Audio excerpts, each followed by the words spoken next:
Hi friends, it's Story Circle time.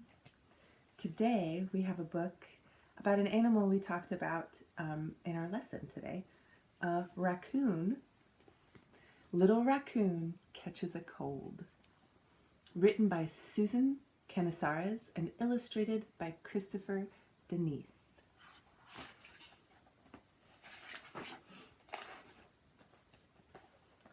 One morning, Little Raccoon woke up early. He looked outside and saw that the sun was shining.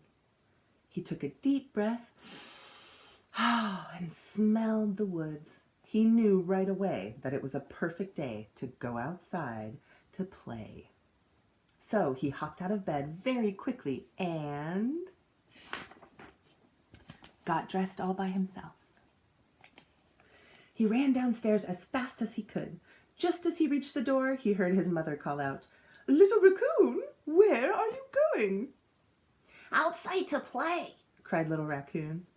"Not without your breakfast," said his mother. "You must have a healthy breakfast before you play.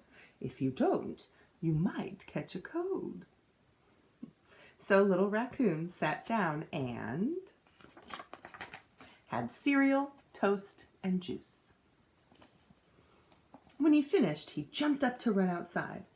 But before he reached the door, his father called, "Little Raccoon, where are you going?" "Outside to play," said Little Raccoon. "Not without a jacket," said Little Raccoon's father. "If you don't keep warm, you might catch a cold."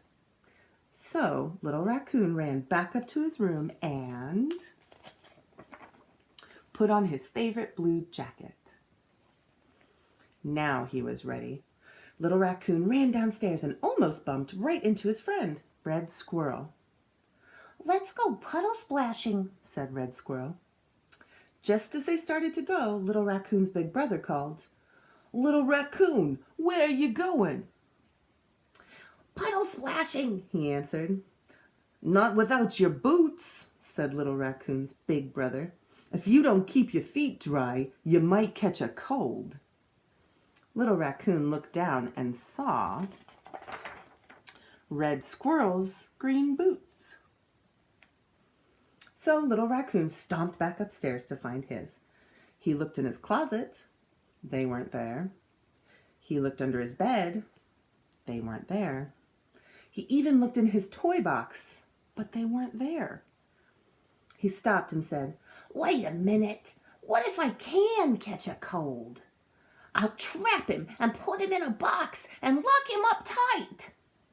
Little Raccoon got so excited that he forgot all about his boots. He grabbed a sack and filled it up with things he could use to catch a cold. One more time, he ran downstairs. "Let's go," Little Raccoon said to Red Squirrel. He whispered softly, "We are going to catch a cold." And off they went. As they walked, Little Raccoon was busy looking. He looked up into the trees. He looked behind the bushes. He looked under some rocks.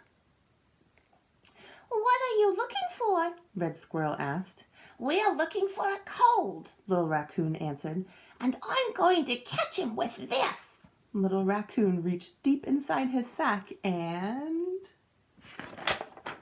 pulled out his baseball mitt. Red Squirrel laughed. "You can't catch a cold with that."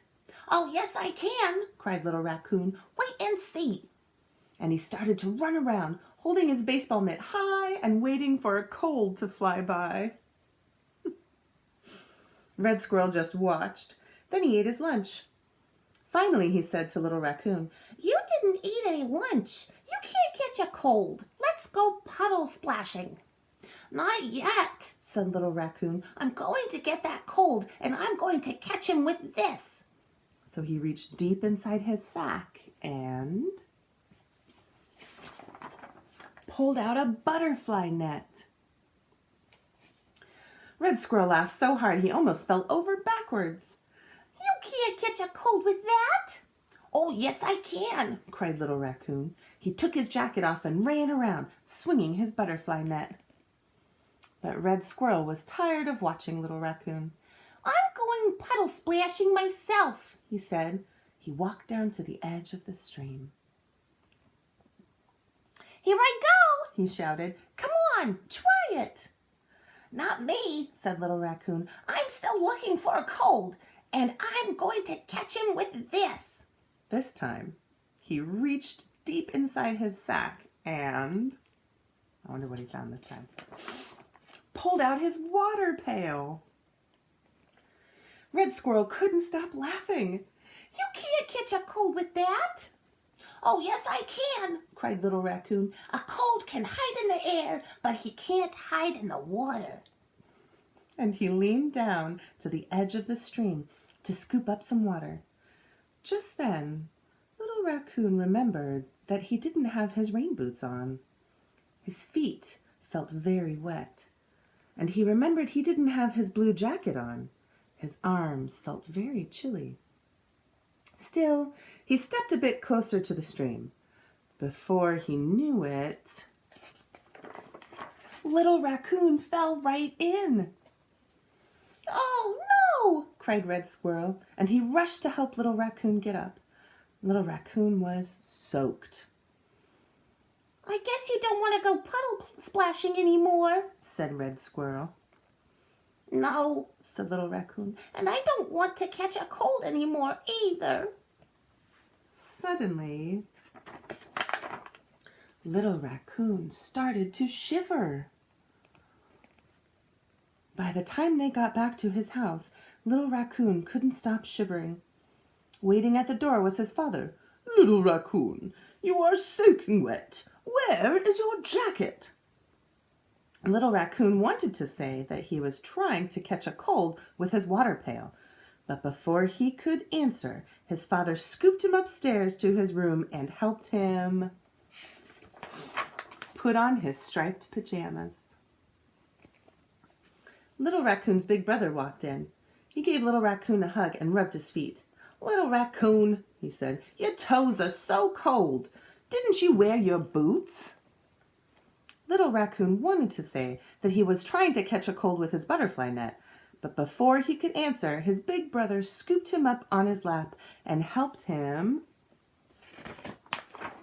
put on his fuzzy slippers. Aw, that's a nice big brother. Then Little Raccoon's mother came in.